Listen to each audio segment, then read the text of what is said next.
बांझ रुला देने वाली कहानी। 14 साल की उम्र में जब खेलने कूदने की उम्र होती है तब रिश्ता हो गया। उस समय में सभी लड़कियां 12-13 वर्ष में ब्याह दी जाती थीं। शादी का मतलब भी पता नहीं होता था, बस ये सोचकर खुश होते थे कि नए नए कपड़े मिलेंगे। माँ थी नहीं तो पिताजी ने बस जो थोड़ा सा घर का काम काज सिखाया वही आता था। शादी का दिन आया और बस सारी रस्मों के बाद विदाई का वक्त भी आ गया। रोते रोते डोली में बैठकर ससुराल पहुंच गई। इतनी आलीशान हवेली देखकर मन ही मन बहुत खुश हुई। तभी सासू माँ की आवाज आई, अरे जल्दी से कलश लाओ, बहू आ गई है। और मैंने घूंघट की आड़ से अपनी सास को देखा। आंखों से एकदम सख्त मिजाज लग रही थी मुझे। सच मानो थोड़ा डर गई थी उन्हें देखकर। सारी रस्में खत्म होते होते रात हो गई थी। बिस्तर पर लेटते ही नींद आ गई। सुबह सुबह नौकरानी ने आकर जगाया था कि चलो रसोई बनाने की रस्म है। तैयार होकर रसोई में गई और खीर बनाई। सबने तारीफ भी की पर सासू माँ ने कमी निकाल दी।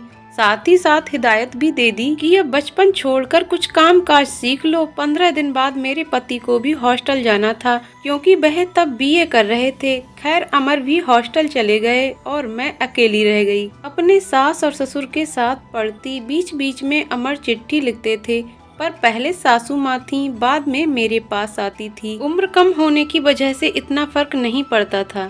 मेरे अकेलेपन का साथी था आम का पेड़।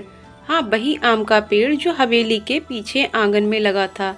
उस आम के पेड़ के नीचे एक कच्ची मिट्टी का कमरा भी बना हुआ था, पर वो पेड़ फल नहीं देता था, इसलिए सारे हवेली वाले उस पेड़ को बांझ कहते थे। पर मुझे न जाने क्यों उस पेड़ से बहुत प्यार था। जब काम से निवृत्त होकर कुछ फुर्सत के पल मिलते थे तो एक वही पेड़ मेरा साथी होता था।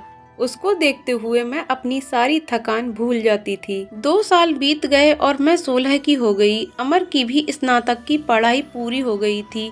आज अमर वापस आ रहे थे। सासू माँ सुबह से ही तैयारी में लगी हुई थीं। खुद ही रसोई में जाकर सारा जायजा ले रही थीं। मैं भी बहुत खुश थी कि अब मुझे अकेले नहीं रहना पड़ेगा।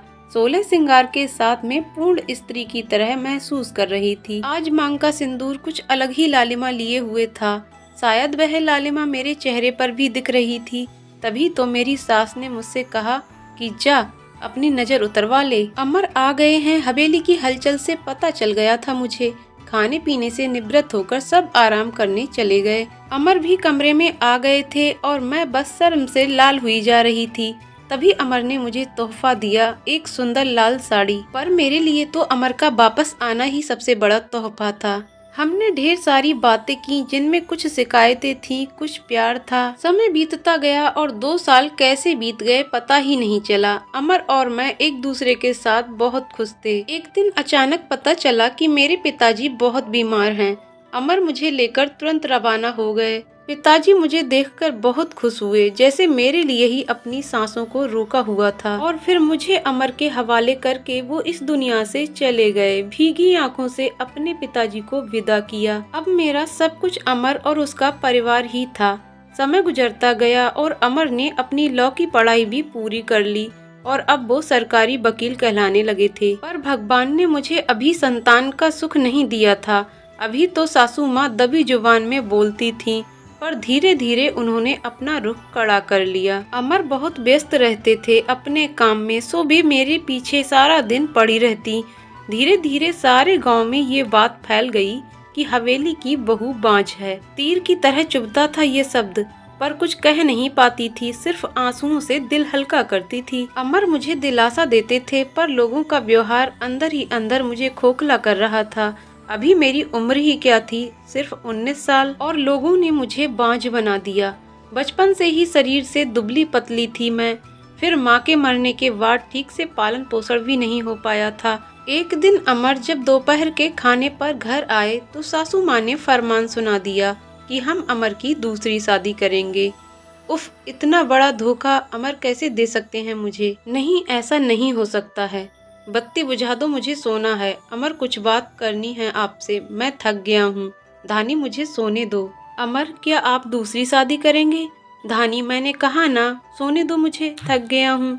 मैं तुम सब लोगों की चिक चिक सुनते सुनते उधर माँ है और इधर तुम, परेशान हो गया हूँ। मैं मन करता है कि आत्महत्या कर लूं। नहीं अमर, ऐसा मत कहिए, धानी ने अमर के मुंह पर हाथ रखते हुए कहा। आपके अलावा अब कौन है मेरा। धानी करवट लेकर सारी रात आंसू बहाती रही और जब सुबह उठी तो एक टूटी औरत बनकर, जो मजबूत होकर हर चीज से समझौता कर लेती है। सारी रात यही सोचती रही कि शायद अमर ने भी मौन स्वीकृति दे दी है दूसरी शादी के लिए, पर उसे ये कहाँ मालूम था कि उसकी माँ ने किस हद तक उसे मजबूर किया है दूसरी शादी के लिए।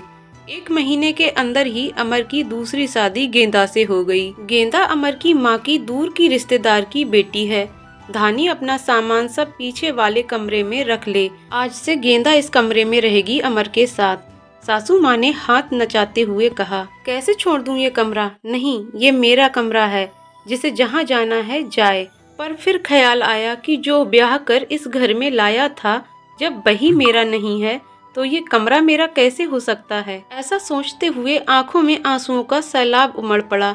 सिंदूर की डिब्बी और कुछ कपड़े लेकर उस कच्ची मिट्टी के कमरे की तरफ बढ़ गई। सामान एक कोने में रखकर खिड़की पर बैठ गई और उस आम के पेड़ को देखते हुए उसको निहारने लगी। इससे कुछ कम हो जाएगा दुख, किस्मत कहूँ या कुछ और, कि आज मेरी हालत भी इस पेड़ की तरह हो गई है। अकेला बेसहारा जैसे ये अभी तक अपने अस्तित्व को बचाने में सफल रहा है, क्या मैं इसकी तरह अडिग और मजबूत रह सकूंगी, या फिर किसी कमजोर लता की तरह मुरझा जाऊंगी और अपना अस्तित्व खो दूंगी। नहीं, ऐसा नहीं होगा। मैं मजबूत रहूंगी। जब ये बेजुबान पेड़ सबसे लड़ सकता है तो मैं क्यों नहीं। अपने विचार श्रृंखला से बाहर आते ही मैंने अपने आप को संभाला और हर स्थिति से लड़ने के लिए तैयार किया। दिन गुजरते गए और मैंने घर के कामों में अपने आप को व्यस्त कर लिया। अपनी कोठरी के आसपास खूब सारे पेड़ लगाए और बाकी बचे हुए समय में उन पेड़ों की देखभाल करने लगी। साथ ही उस आम के पेड़ की खास देखभाल करती थी। गेंदा एक सुलझी हुई लड़की है। वो जब भी मुझसे बात करने आती, मेरी सासू माँ उसे बहाने से बुला लेती। अमर पहले से भी ज्यादा व्यस्त रहने लगे थे। मुझसे बात तो करते थे, पर एक पछतावा हमेशा उनकी आंखों में दिखता था। शायद मेरी हालत देखकर बुरा लगता था उन्हें, पर माँ के खिलाफ जाने की हिम्मत नहीं जुटा पाते थे। गेंदा के दिन खुशी से गुजर रहे थे और मेरे दिन बस गुजर रहे थे, और देखते ही देखते वो दिन भी आ गया जब गेंदा ने खुशखबरी सुना दी कि वो माँ बनने वाली है। पूरी हवेली में त्योहार जैसा माहौल हो गया। सारे नौकरों में तोहफे बांटे जाने लगे। मैं भी बहुत खुश थी कि चलो अच्छा है, अब घर में एक नया मेहमान भी आ जाएगा। शायद मेरी जिंदगी का सूनापन कुछ कम हो जाएगा। गेंदा बहुत कमजोर थी और उम्र भी 16 साल। उसे बहुत तकलीफ होती थी। अब सासू माँ का आदेश था कि उसकी अच्छे से सेवा की जाए, जिससे कि उसकी कमजोरी दूर हो सके। सारी देखभाल के बाद भी गेंदा का वजन कुछ खास नहीं बढ़ रहा था। एक दिन चिंतित होते हुए मैंने अमर से कहा कि गेंदा को शहर के किसी अच्छे डॉक्टर को दिखा लाओ, पर सासू माँ ने ये कहकर मना कर दिया कि हमारे भी बच्चे घर पर हुए हैं। अमर की वही पुरानी आदत थी, अपनी माँ के खिलाफ वो जा ही नहीं सकते थे। एक दिन गेंदा की तबीयत कुछ खराब होने लगी। उसकी सांस बहुत फूल रही थी। घबराकर मैंने गांव के वैद्य जी को बुलावा भेजा।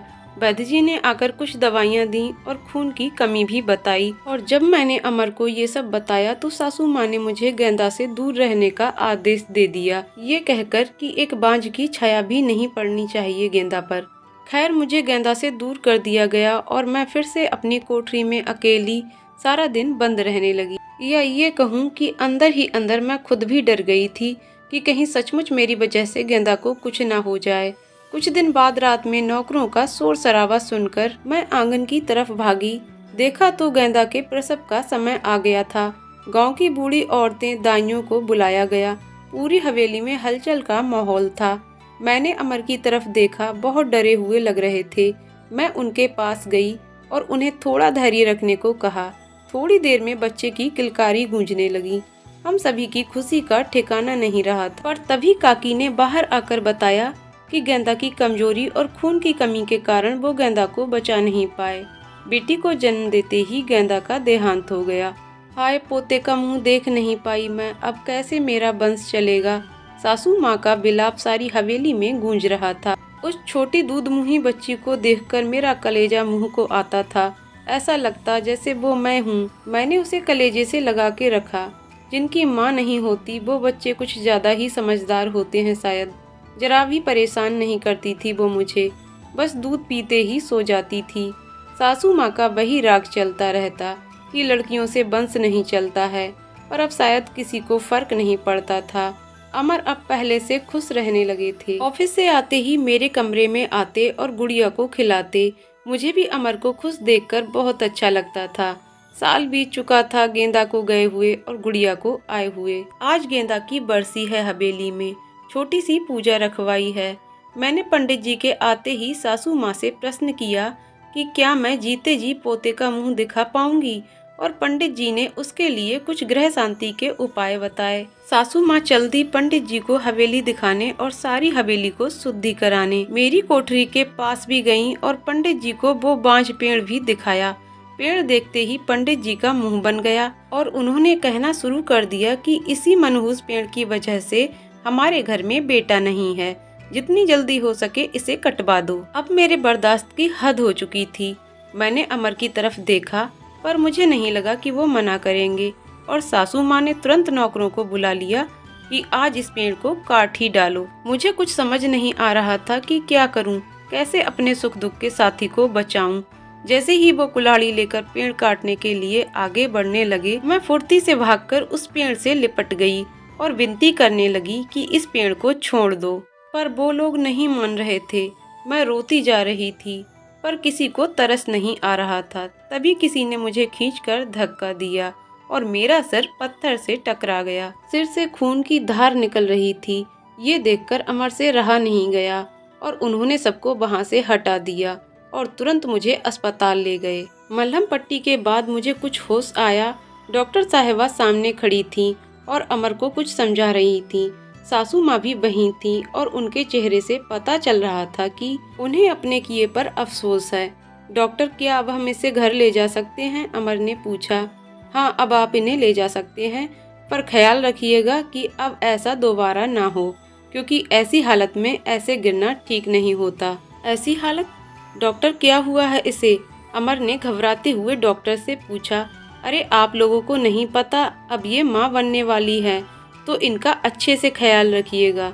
ये सुनकर किसी को भी यकीन नहीं हुआ। सब बस एक दूसरे को देखे जा रहे थे और मैं तो बिल्कुल यकीन नहीं कर पा रही थी। सासू माँ की आंखों में पछतावे के आंसू थे। मेरे सर पर हाथ रखकर बस इतना ही कह सकी कि मुझे माफ कर दो, और मैं मुस्कुराकर उनसे लिपट गई, जैसे मैं अपनी माँ से लिपटी हूँ।